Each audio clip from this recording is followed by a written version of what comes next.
batay po sa pagtuturo ng Biblia. Ano po ang nangyari sa panahon ni Noe? Dahil sa kasamaan po ng tao sa mundo, nilipol ng Diyos ang tao at lahat ng may buhay dito sa lupa sa pamamagitan po ng tubig, ng bahang gunaw, universal deluge. At gaano po ang napahamak? Isipin po nyo, isang buong mundong tao na noon, pero ang naligtas lang po, 8. Si Noe, at ang sabi po ng talata, yung 7 kasama pa niya. Sino yun? Asawa niya, 3 anak niya, 3 mga manugang niya. Kaya dito po ay mapapansin po natin, ang kaligtasan, wala po yan sa dami. Wala din po yan sa kakauntian. Hindi pwedeng sabihin, mas marami kami. Kami totoo. Mayurya kami. Kaya kami ang ligtas. Sa panahong pong yun, ni Noe, ang naligtas po, 8 katao. Ang buong mundong tao, maliban doon sa 8, napahamak. Pero bago po dumating yung malaking kapahamakan, yung bahang gunaw, nagbigay po ba, nagbabala ang Diyos? Meron po ba siyang panawagan? Opo. Gaya ng binasa natin, kinasangkapan ng Diyos si Noe para ipangaral yung katwiran. At ang totoo, hindi lang po siya nanawagan at nagbigay ng babala, itinuro pa niya ang paraan para ang tao po ay maligtas sa bahang gunaw. Kaya lang po, ano nangyari? Pag binasa po niyo sa Biblia, pinagtawanan lang po si Noe. Hindi po pinaniwalaan. At ang totoo, inakala na siya ay nasisiraan pa ng bait. Pero tinanggap man nila o hindi, totoo po yung panawagan ng Diyos sa pamamagitan ni Noe. Kaya nang dumating ang takdang panahon na nais na ng Diyos ilapat ang kanyang parusa, dumating ang bahang gunaw, ang naligtas lang po yung nakinig sa panawagan. Yung sumunod sa babala, yung pumasok sa daog na ipinagawa ng Diyos, yung hindi po nakinig, napahamak. Hindi lang yan, binanggit pa po sa talata, yung panahon naman ni Lot. Ano po nangyari? Yung malaking syudad, 2 malaking syudad, Sodom at Gomora, nilipol ng Diyos sa pamamagitan po ng apoy at asupre. Ilan lang po ang naligtas? Isang pamilya lang po, pamilya ni Lot. At ang totoo, yung asawa pa ni Lot, hindi pa naligtas sapagkat nasa daanan ng kaligtasan, sumuway pa sa bilin ng Diyos sa pamamagitan ng mga isinugo na wag lilingon sa likod. Paglingon sa likod, siguro nandun ang puso niya, nandun yung aking mga pakinabang. Paglingon, naging haliging asin. Pero nagbigay din ba ng babala at panawagan ng Diyos bago sunugin ang Sodom at Gomora? Opo, nagsugo ang Panginoong Diyos. Pero inakala lang po ng iba na nagbibiro yung nagbigay po ng babala.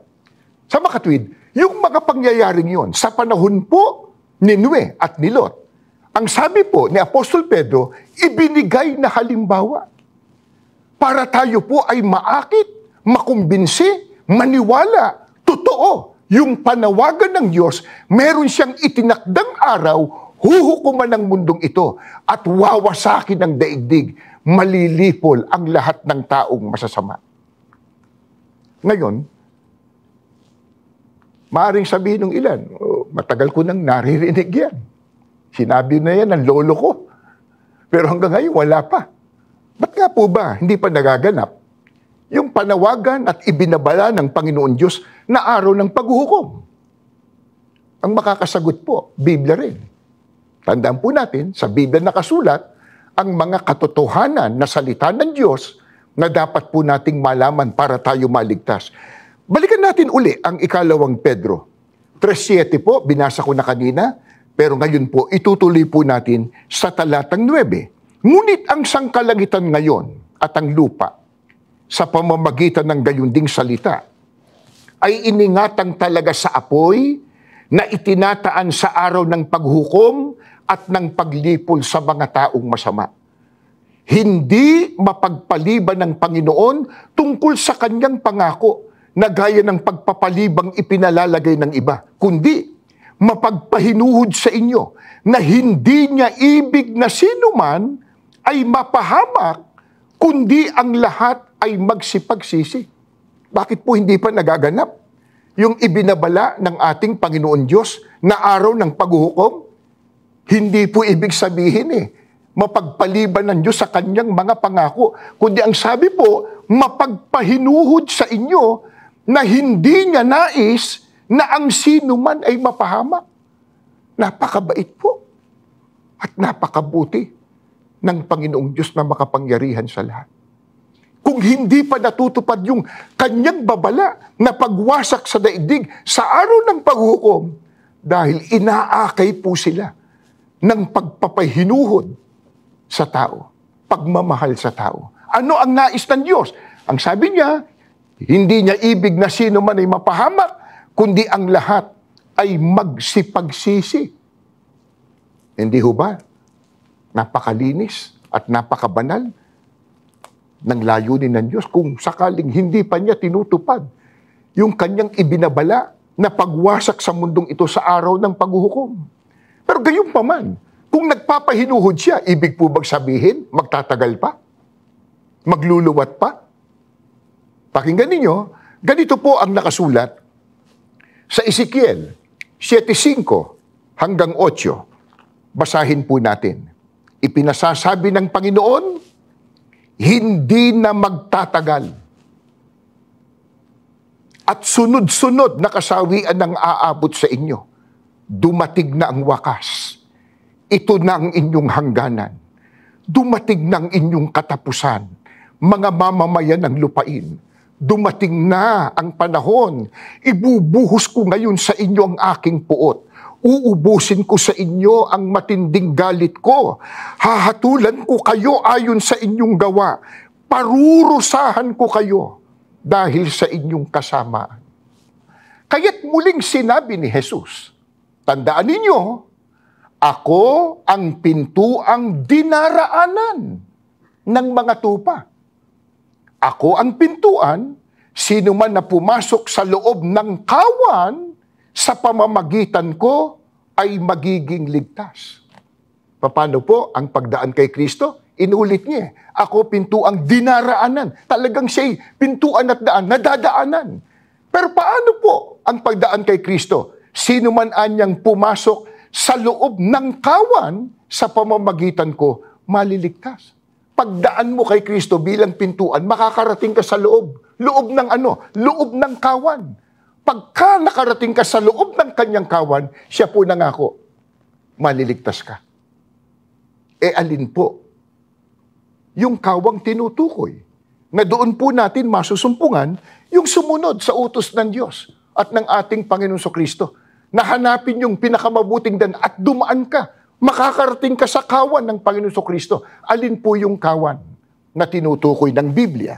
Pakinggan po ninyo, ganito naman po ang pahayag sa Aklat ng Mga Gawa ng Mga Apostol. 20, ang talata po ay 28. Ingatan ninyo kung gayon, ang inyong mga sarili at ang buong kawan. Narito'y hinirang kayo ng Espiritu Santo na mga katiwala upang pakanin ang Iglesia ni Kristo na tinubos niya ng kanyang dugo. Alin po ang kawan? Biblia po ang may sabi. Iglesia ni Kristo. Bakit po yun ang maliligtas? Tinubusan niya ng kanyang mahalagang dugo. Yung katubusan na kay Kristo lang. Pag walang katubusan, walang kapatawaran. Pag walang kapatawaran, wala pong kaligtasan. Ang tinubos, sabi po ng Biblia, Iglesia ni Kristo. Nakalulungkot po, yung iba, itinuro si Kristo ang tagapagligtas. Tama po yun. Lamang, hindi itinuro ang paraan ni Kristo kung paano ililigtas ang tao. Ano itinuro ni Kristo para ang tao maligtas? Siya niya ang pintuan na dinaraanan ng kanyang mga tupa. Sino mang pumasok sa loob ng kanyang kawan, maliligtas. Ang kawan po, Biblia ang may sabi, Iglesia ni Kristo. Yan po dahilan, mga mahal po naming kaibigan, kababayan, mga televiewers, sumusubaybay sa palatuntunan ito. Kung bakit buong pagpupunyagi sa pangunguna po ng aming mahal na tagapamahalang pangkalahatan, kapatid na Eduardo Manalo. Kasama po ang lahat ng mga ministro at mga manggagawa, mga may tungkulin at mga kapatid, sa buong daigdig kung saan man po meron ng lokal ng iglesia. Patuloy po naming ipinalalaganap ang katotohanan ng nakasulat sa Biblia na ang tao para maligtas, dapat po nasa loob ng kawan ni Kristo, iglesyang tinubos niya ng kanyang mahalagang dugo, iglesia ni Kristo.